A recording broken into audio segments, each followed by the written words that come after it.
Knock knock, who's there? It's spooky season and it's officially my favorite time of year. The ooks, the spooks, the kooks and the weirdos all fly their freak flags, which means I drag out all of those fantastic tarot and oracle decks that match the season. Let's dive on in. Let's get into it like a pumpkin spice latte. My first deck on the list is the Darkwood Tarot by Sasha, artwork by Abigail Larson. I love this deck. It just fills my life and my heart with all of the witchy wood vibes and that whole thing about being scared of the dark forest, but then you realizing that you're the baddest fucking thing in that forest and no one's gonna mess with you because you were the baddest witch. And it's just beautiful for shadow work. It's got the theme and the kind of color palette for the season. I adore this deck. My second deck on the list is another by Sasha Graham. It is the Haunted House Tarot. Perfect for readings while you're watching some spooky movies with your friends at a spooky sleepover. Put on your favorite horror movie, as this is horror movie inspired. Do a few fun little tarot readings and really dive into the season. If you are a horror movie fan, I recommend you work with this deck, and it is a real fun themed deck. My third pick for the season is the Marigold Tarot. This is by Amrit Brar, and it is so beautiful. I know a lot of people have really taken to this. It is an exquisite deck for the season. As you know, we've got rings, skulls, daggers, roses. It is all of the vibes we want for the fall and for coming into winter. If you're going to be doing readings for anyone this season, it is a beautiful deck to get into. It is luxurious and gold, and it really strikes people when you come and bring that deck out. And I find that it is one I'm really drawn to when it comes to the Halloween and spooky season. Not to mention the black background is so stunning. The fact that that's why everything pops with the other colors, and it is just got exquisite cardstock. My fourth deck on the list is the Tarot of the Vampyres by Ian Daniels. Now, I got rid of the box a long time ago. It actually lives in a little bag. It is a beautiful gothic inspired deck. If you are into Interview with a Vampire, if you're into any vampire kind of movies, except maybe Twilight, because these vampires don't sparkle, bitch, they're gonna drink your blood. They're more of like the traditional gothic vampire kind of thing. But if you're into vampires or the mythology, the romance around death, I really recommend that you use the Vampyres Tarot. The artwork is super detailed and exquisite. You know, I've said this before about Ian Daniels' sort of work, that it is very sex pot vampire, because he did a very sex pot fairy one. But you know, if that's your vibe, then that's your vibe. I know a lot of people who really, really like this deck, and the book is also awesome. Like, they're all fucking hot. Hot, hot, hot, hot, hot, hot, hot. You know what I mean? Like, you're not wrong. The fifth deck on the list is the Dark Mansion Tarot. Everyone knows how obsessed I am with this deck. I have this version and the collector's version. I don't leave the collector's version. I don't bring that out very often because I just want to make sure it's kept in a pretty good condition. The black edging is gorgeous.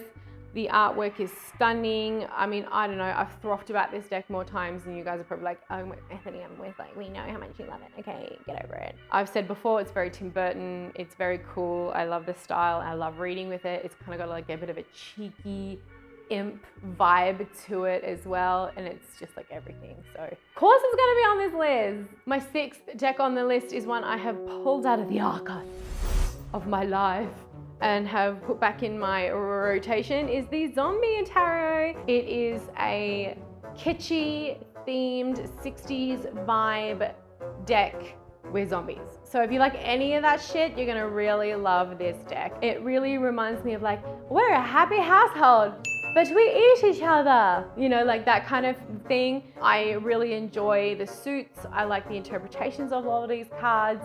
Even when you open the box, like look, it's got bullets, like it's a bullet box, and it's just very, very clever. It's a very cool little deck. So yeah, again, if you like watching zombie movies, I mean, and there's like a million of them, pick a zombie. Yeah, you'll probably really like this one. The 7th deck on my list, and don't come at me, everybody, you can get this deck, you just might have to hunt for it, so don't come at me, is the Ghosts and Spirits Tarot by Lisa Hunt. I own every single one of her decks. I will always own all of her decks. Her artwork is chef kiss. This is a beautiful deck when it comes to working with spirit communication, ancestors. You know, the veil is thinning, especially around Samhain or the Day of the Dead. You can work a lot with ancestral readings with this, or contacting spirits. There's beautiful mythology in regards to the different ghost legends and myths around the world. This one even has a special bonus card included. I had to find this secondhand. I had to get it. Her name's Lisa Hunt. Hunt it down because I really wanted all of her decks in my collection, and I finally got my hands on it. So I had to add it because it's a perfect ghostly spirits tarot deck. The 8th deck on my list is another ghost deck, but this is the Ghost Tarot. This is by Scarabeo, and this is another 78 card deck that is going to give you some ghostly vibes. This is a lot different from the Lisa Hunt one, where it talks about different myths from around the world. This has more of the traditional Rider-Waite-Smith interpretations visually, and then there's ghosts in it. But again, if you are looking for something ghosty, if ghost movies are your vibe, if you like spirit communication, if you're really into that, I recommend you give this one a go. The 9th deck on this list is going to help you brew some lucky potions for your Halloween shenanigans. It's the Lucky Potion Oracle. It's gorgeous. I have a full unboxing of this on my channel where I talk to everyone about like the dye that's in here and how you use it to do readings. It's beautifully illustrated. It's such a stunning, fun deck. It's going to be really interactive, which is a fun thing to do, especially if you're doing readings with friends or with a group of people. And I love, love, love the vibe of it. The artwork's stunning. And again, like, you can have fun with these potion mixtures. You know, you can like get all your Severus Snape on and become your own potions master, and it's a super fun deck. The 10th deck on this list is the Goliath Tarot, and this goes from fun sort of lucky potion oracle to bam, shamanic shadow deck. It is black and white. It has so much depth to it.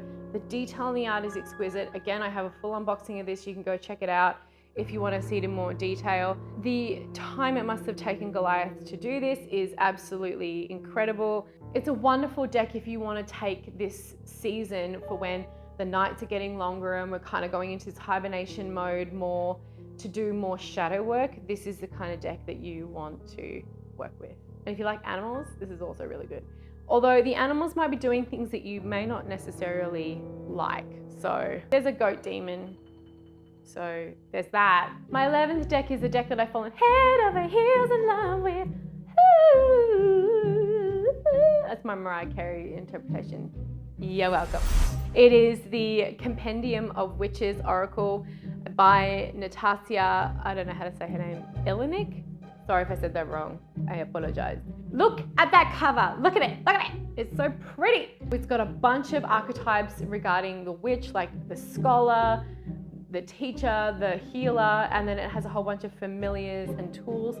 The artwork is just stunning. I love it. I got it from her Kickstarter campaign, and then I kind of forgot I had it because I was like moving things around, and I dug it back out, and I have just been adoring it ever since. If you like witches, if you identify maybe as a witch, or you want to work with more of your witchy side, and the archetypes that the witch can also embody, then give this one a crack this season. The 12th deck on the list is this little bad boy, which is now called the Modern Wiccan Box of Spells, but I know it as Good Witch, Bad Witch. It's by Gillian Kemp. Again, I've got a lot of her decks. I love her art style. I think it's really fantastic. I adore this deck. I got this deck when it was released, 2002. I got this deck. I have 2 copies of the original. I don't have the republished version. It's got good witches, it's got bad witches, it's got spells for every single one of the cards. It is so much fun. I know some people might really find this like a bit kitschy, but I think this has always been one of my very favorite witchy decks out there of all time. And you can't tell me otherwise. I love it so much. The 13th, spooky. The 13th deck on the list is the Lubanko Tarot. I'm sorry if I said that wrong. This is a beautiful deck, another Kickstarter deck that I backed, and it is intense. It's an intense deck. It's got some, as the creator puts on the back, explores the surreal, the intense, the queer, and the divine, and that's pretty much a fantastic interpretation. I really get drawn back by a few of the cards in this deck, and like the Lovers is one I'm like, whoa, that's like really intense.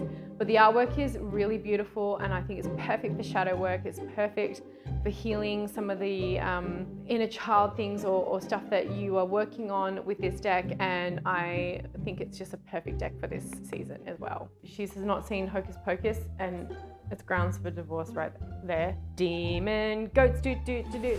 Demon goats do do do do do. Demon goats do do do do do. Demon goats. Well, now that I filled your Amazon cart up with a bunch of decks, you're welcome. Make sure you smash the shit out of that subscribe button like you're doing the Monster Mash, and I'll see you next time.